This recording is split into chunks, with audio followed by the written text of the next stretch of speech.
Assalamualaikum warahmatullahi wabarakatuh. Perkenalkan, nama saya Reza Hashim. Saya akan mempresentasikan mata kuliah evaluasi program. Topik utama kelompok saya atau kelompok kita yaitu evaluasi program dengan menggunakan kerangka kerja CIPO.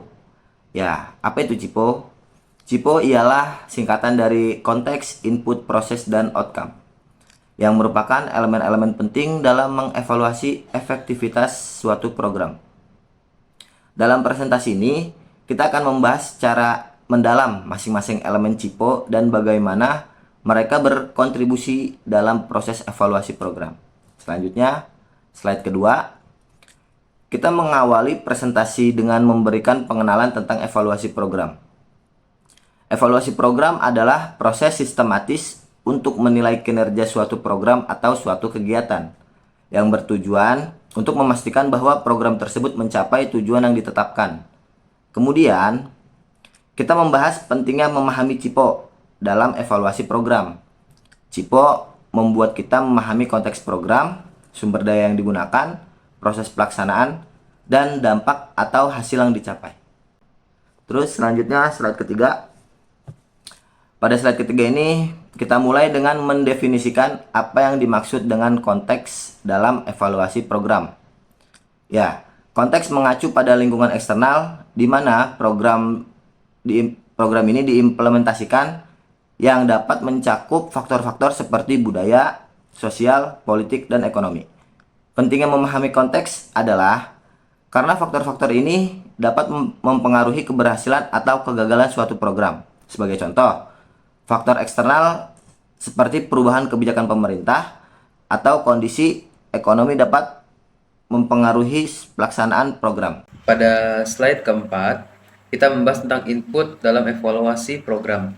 Input merujuk pada sumber daya yang tersedia dan digunakan dalam pelaksanaan program. Jenis input dapat beragam, mulai dari sumber daya finansial, terus manusia, hingga infrastruktur. Sebagaimana contoh, sumber daya yang diperlukan untuk program bisa berupa dana, personal, peralatan, dan lain sebagainya. Kemudian, proses. Pada slide kelima, kita bisa membahas konsep proses dalam evaluasi program. Proses evaluasi program mencakup serangkaian tahapan yang dilalui dari perencanaan hingga pelaksanaan evaluasi. Tahapan-tahapan tersebut mencakup identifikasi, tujuan evaluasi, pengembangan kerangka kerja evaluasi, pengumpulan dan data analisis, serta penyesuaian laporan evaluasi.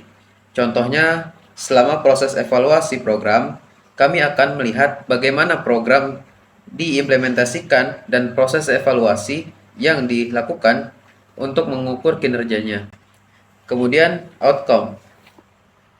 Pada slide ke-6 ini, kita membahas tentang outcome dalam evaluasi program. Outcome merujuk pada hasil atau dampak yang dicapai oleh program. Jenis-jenis outcome yang dinilai dalam evaluasi program bisa meliputi hasil jangka pendek, menengah, dan jangka panjang. Kemudian sebagai contoh yaitu kita dapat mengevaluasi dampak sebuah program terhadap pencapaian sasaran yang telah ditetapkan, seperti peningkatan kualitas hidup masyarakat dan lain sebagainya. Pada pembahasan ke-8 kita membahas langkah-langkah praktis dalam melakukan evaluasi program dengan menggunakan pendekatan CIPO. Langkah-langkah ini mencakup identifikasi indikator evaluasi, kemudian pemilihan metode evaluasi yang sesuai, ada pengumpulan data, analisis data, dan penyusunan laporan evaluasi. Kami juga akan membahas berbagai teknik pengumpulan data yang dapat digunakan untuk mengumpulkan informasi yang relevan untuk masing-masing aspek CIPO. Dan untuk kesimpulan dari seluruh pembahasan kita pada kali ini, kita merangkum poin-poin penting yang telah kita bahas dalam presentasi kali ini. Kami menekankan pentingnya pemahaman CIPO dalam evaluasi program dan bagaimana kerangka kerja ini dapat membantu kita mendapatkan pemahaman yang lebih menyeluruh tentang kinerja program. Kesimpulan ini mencakup poin-poin penting yang ingin kami sampaikan kepada audiens serta mengarahkan mereka untuk menanyakan pertanyaan atau memberikan tanggapan terkait materi yang telah disampaikan. Terima kasih, sekian dari kelompok kami. Wassalamualaikum warahmatullahi wabarakatuh.